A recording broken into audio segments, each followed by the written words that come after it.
नमस्कार, टीव्ही 9 मराठीच्या आजची बातमीमध्ये आपलं स्वागत। मी प्रज्ञा आणि बुलेटिनच्या सुरुवातीलाच मोठी बातमी पुण्यातनं।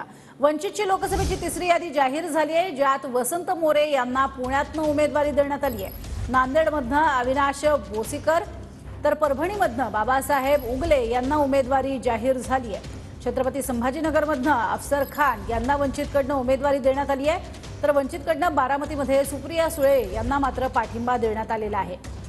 तर वंचितनं आपली तिसरी यादी जाहीर केलेली आहे। या तिसऱ्या यादीमध्ये आपण बघतोय पुण्यातनं वसंत मोरे हे नाव अपेक्षित होतं, त्यांना उमेदवारी घोषित करण्यात आली आहे, तर बारामतीत मात्र सुप्रिया सुळे यांना पाठिंबा दिला जाईल असं सांगण्यात आलेलं आहे। वंचितचा पाठिंबा हा सुप्रिया सुळेंना असेल। छत्रपती संभाजीनगरमधनं अफसर खान यांना वंचितनं उमेदवारी दिली आहे। नांदेडमधनं अविनाश बोसीकर तर परभणीमधनं बाबासाहेब उगले यांना ही उमेदवारी देण्यात आली आहे। तर वंचितची नेमकी तिसरी यादी काय आहे तीही आपण पाहूयात।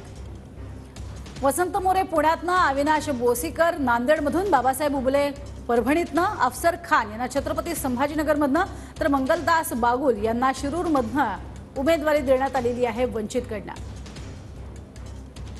तिसरी यादी जाहीर झाली आहे, ज्यात 5 नावं वंचितनं जाहीर केलेली आहे, ज्यात बारामतीमध्ये मात्र सुप्रिया सुळे यांना पाठिंबा देण्यात आलेला आहे। तर पुण्यामध्ये आता तिरंगी लढत आपल्याला पाहायला मिळणार आहे। एकीकडे भाजपचे मुरलीधर मोहोळ हे महायुतीचे उमेदवार आहेत, काँग्रेसकडनं रवींद्र धंगेकर हे महाविकास आघाडीचे उमेदवार, तर वंचितच्या वतीनं वसंत मोरे हे उमेदवार असणार आहेत आणि तिरंगी लढत आता पुण्यात पाहायला मिळेल।